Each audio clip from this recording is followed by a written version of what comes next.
Hail Metal Nation! This is Podcast Them Down. I'm Tim. You already knew that.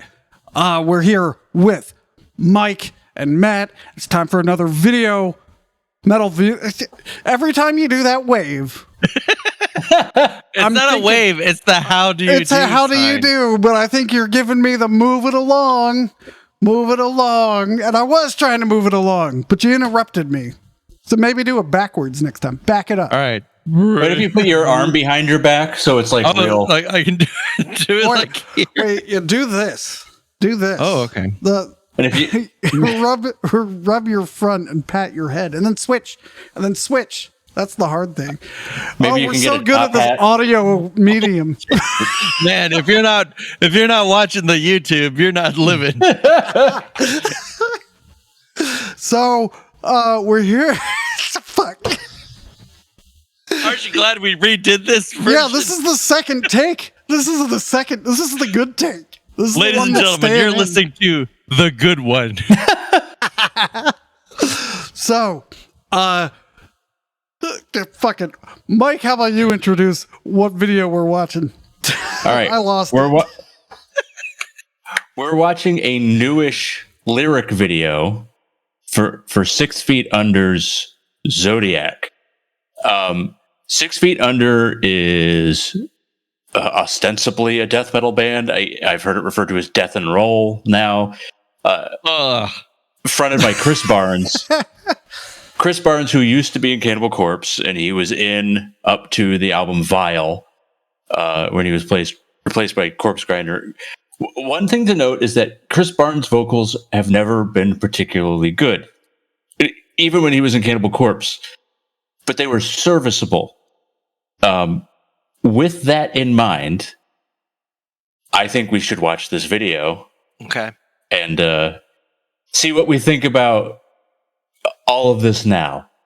All right, here we go. I'd also like to note that Jack Owen is in this band, who used to play with Chris Barnes. Okay. So far, it's not so bad. It's funny because by this point in the song, wait, I have to stop talking for a second. Okay. Oh no, I thought it was coming. I told Mike it already sucked by this point. Yeah, I mean, it's pretty bad. Here we go. I like the it's Zodiac, like the Zodiac Killer. Okay. I remember that John Leguizamo movie. Oh dear. Just to the darkness.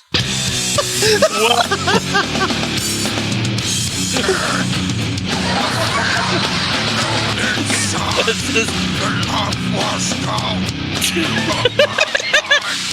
The body. Wait on back. Pick up well, the what pieces of cadence my is that? destruction. the timing's not even right.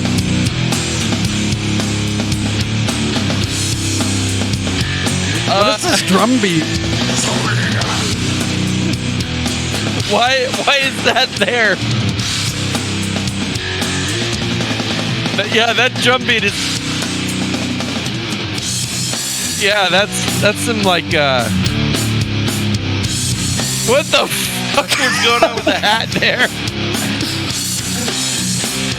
Oh, is that, It didn't is that Devin strike me. Townsend? Yeah, exactly right. Or the guy in the Obscene album cover. What the fuck?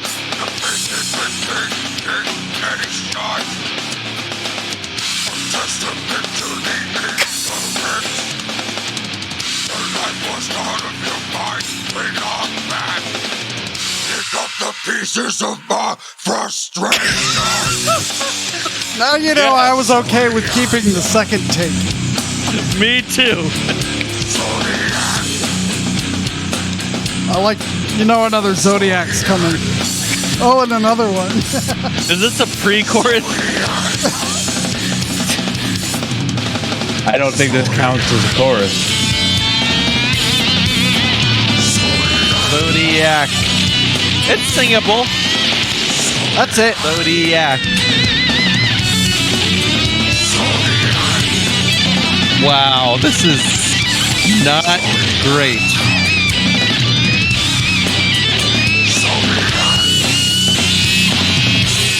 How should we end the song? I don't know. Just repeat it too many times. Oh no! And then they did like the tape ran out, kind of like like at the end.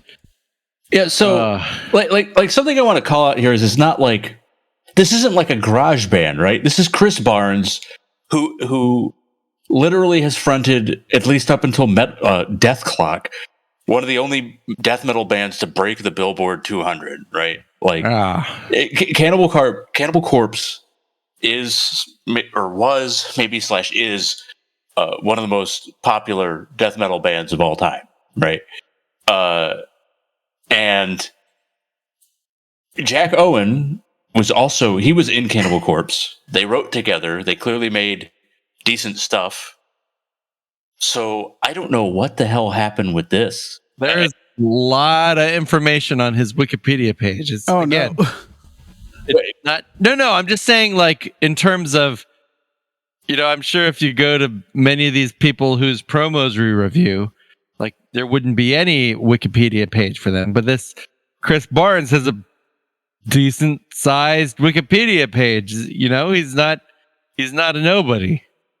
To kind of emphasize Mike's point there.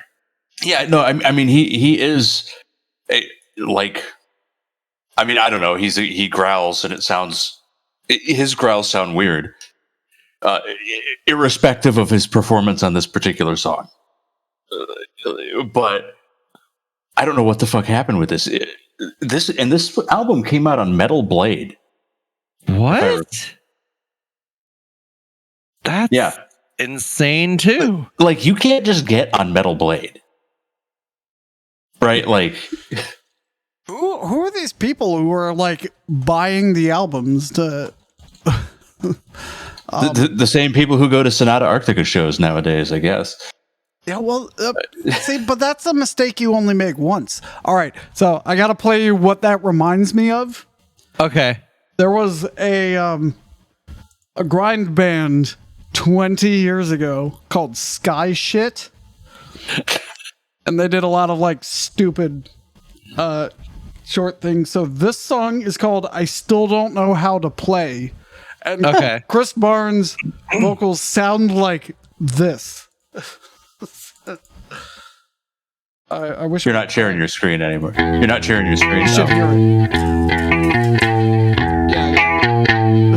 Anyway, just listen when the vocals come in.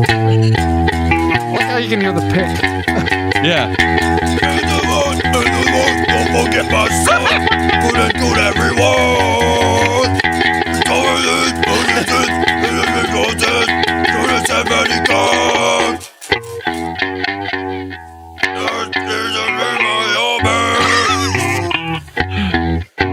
Looking for it.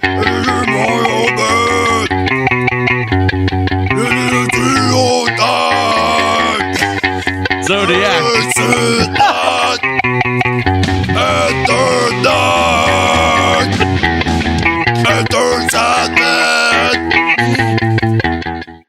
All right, now let's go back to this. It's the same thing. It's the same thing. Oh my god. Enter Sandman. Wow. It boggles my mind. So another here's a Mike fact that's not all that interesting. Oh, it's time for a patented Mike fact. Mike fact. So back in the day, as I was getting into heavy metal, it was mostly nu metal that I was finding, but I was starting to get pissed off. Yeah. At the time, I was starting to get pissed off because they didn't scream enough. So I found 6 Feet Under, and I found the album Warpath. Warpath sucks. It's a terrible album, but he just screamed all the time, or growled, and I was like, huh. So there is music like this. Okay. So that's how I got into Cannibal Corpse, and that's how I got into death metal and everything. So, like, despite the fact that I think 6 Feet Under is not a very good band, they're very responsible for me actually getting into heavier music. So how they produce something this low quality is beyond me. It's just Sounds good, Chris. let me read you a line here from a review. Chris Barnes' vocal performance on the album was heavily criticized, with the performance being described by All About the Rock as lacking intensity and punch. To say they are lethargic and fatigued would be generous.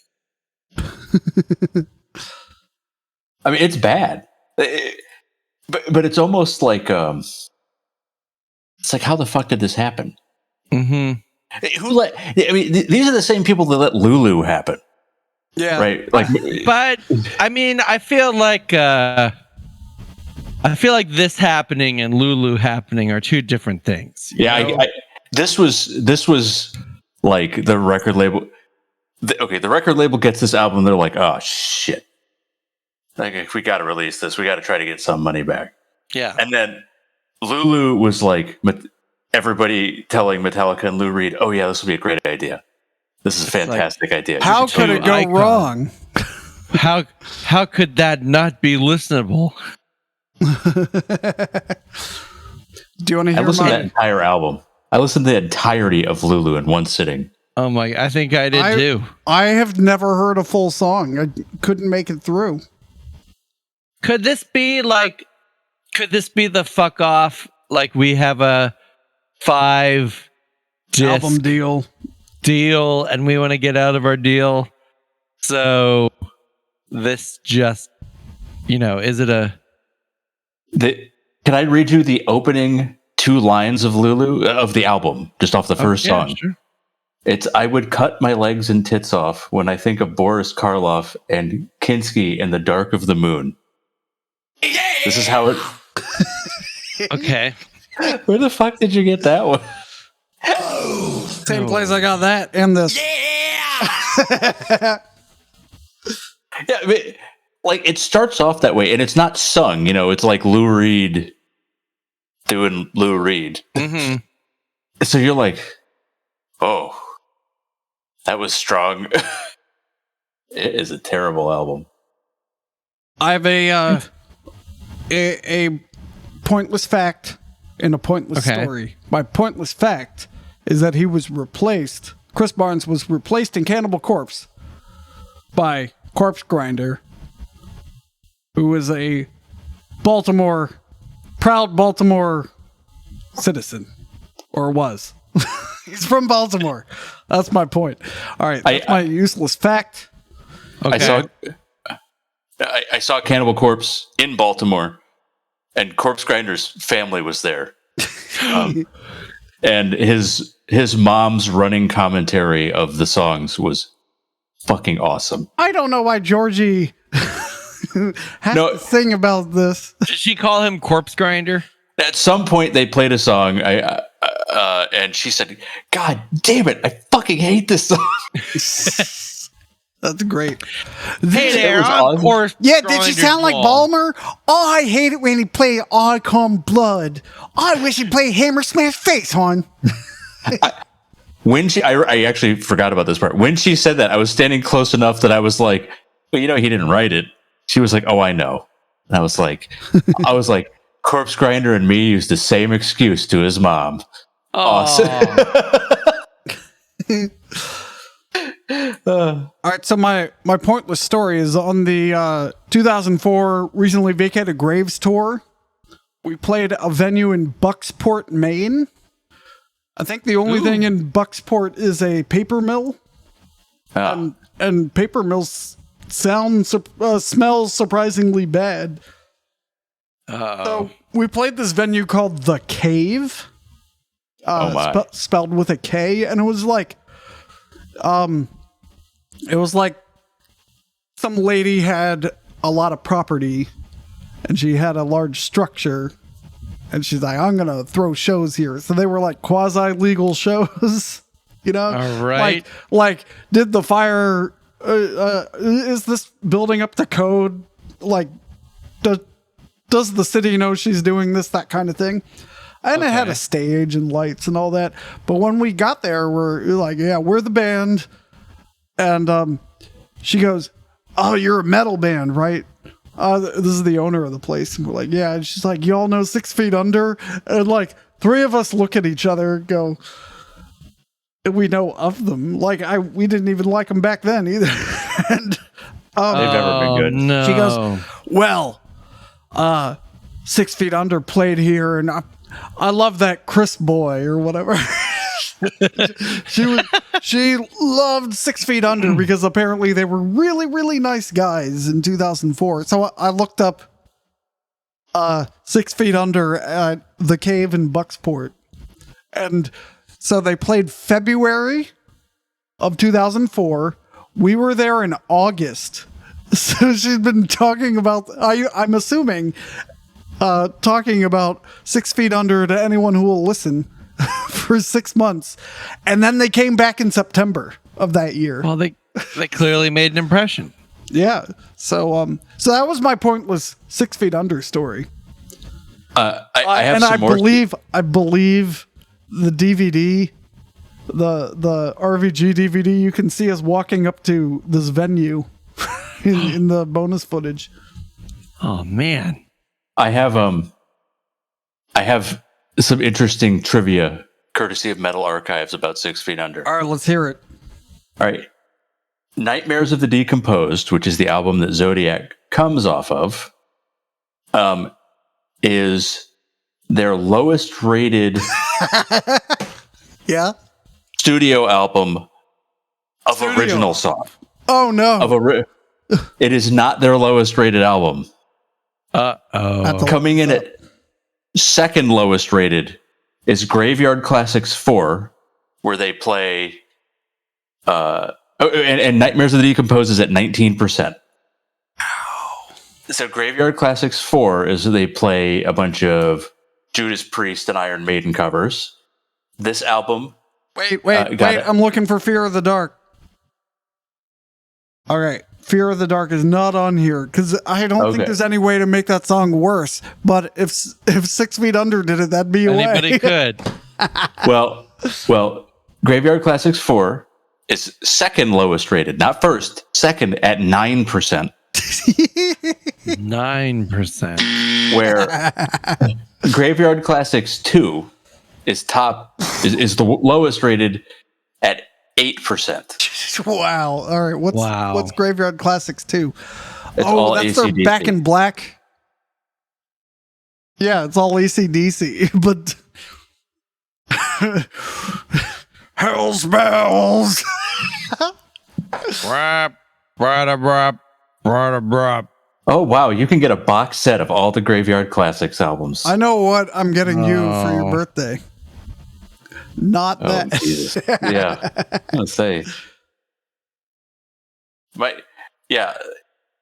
Oh, there's only 50 copies of it, according to the thing. Well. It's probably 40 more than they're ever going to sell. Yeah. It's... How they're still in business is beyond me.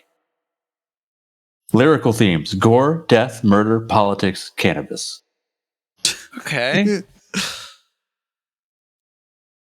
Well, that seems But how the fuck is... problematic. So, How the fuck is Jack Owen in this band, man? Like, this... Jack Owen is a seriously good guitarist. Can you... All right, hey, hang on. We're throwing around things. We need to... Why is let's back up. Chris Barnes, it says, was ejected from Cannibal Corpse. Why? I'm asking. I don't know. Why? I actually don't quite remember. I've read it before. Here's some other people named Chris Barnes. There's an actor, a child actor, an American bowler, and Chris Gorell Barnes, a digital entrepreneur. You can tell I'm on Wikipedia. All right. Okay. Let's see. It was. It's just personal differences. Personal differences. He got in a fight with someone. Now, you can actually hear his recordings for Vile. Vile, honestly, George Fisher's a much better vocalist. Well, that's because he's from Balmer. I mean, it could be. Actually, okay. If you go from The Bleeding, which was the album prior to Vile, and then you listen to the first track on Vile, and you were concerned about the replacement vocalist, you instantly will not be, because the opening scream of Vile is magnificent. Okay. Controversial opinion. You only need to own one Yngwie album, one Steve Vai album, and one Cannibal Corpse album. What do you think? I would argue that for Cannibal Corpse, you could probably pick 2 or 3. For a while, Amon Amarth was in that camp too. You only needed one because they kept putting the same album out. No, the reason I say that for Cannibal Corpse is that there's a few different eras, and so I would say getting something like Tomb of the Mutilated and The Bleeding. Those are both exceptional albums. All right, well, I'm 1 for 2 because I have 2 albums, and one is Tomb of the Mutilated. The other's whatever their latest is. The Bleeding, in my opinion, is the best of the Chris Barnes era. It's really good. Vile is probably one of my favorites, but after that, they kind of shifted into this more it's almost like tech death a little bit. It's not quite, but it's much more technical. Okay. And I feel like anything from that era is pretty similar. Well, I got the new one because it had Eric Ruetan on it. Oh yeah. And but it turns out anyone playing Cannibal Corpse sounds the same. That's not a knock on the album. It's just if you don't love them, there's no reason to get it. So when Pat O'Brien left, I was like, oh no, who are they going to replace him with? It's Eric Ruetan. I was like, oh yeah, Right. Yeah, there you go. Okay. Yeah, it'll be awesome. Well, unless anyone has anyone else to say, I think we can go ahead and forget this song ever existed and move on. Yeah, please. I mean, I was already hoping to forget it, and there it is. Until what? I was doing my outro. You talk. Okay. How about Eric this? Mike, you talk, and then Matt, because you interrupted me, you have to do the outro. Okay. Which is different than a pre-chorus. What were you going to say, Mike? Eric Ruetan, who's been in 8 billion bands, has a progressive metal band. They released 1 album. And it's okay. They came here for this insight. Yes.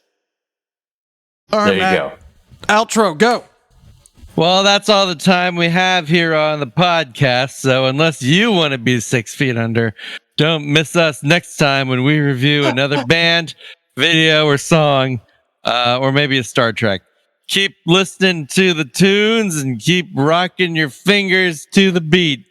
And I'm Jim Regan, and I'll see you in Podcastville, USA. Good night, America.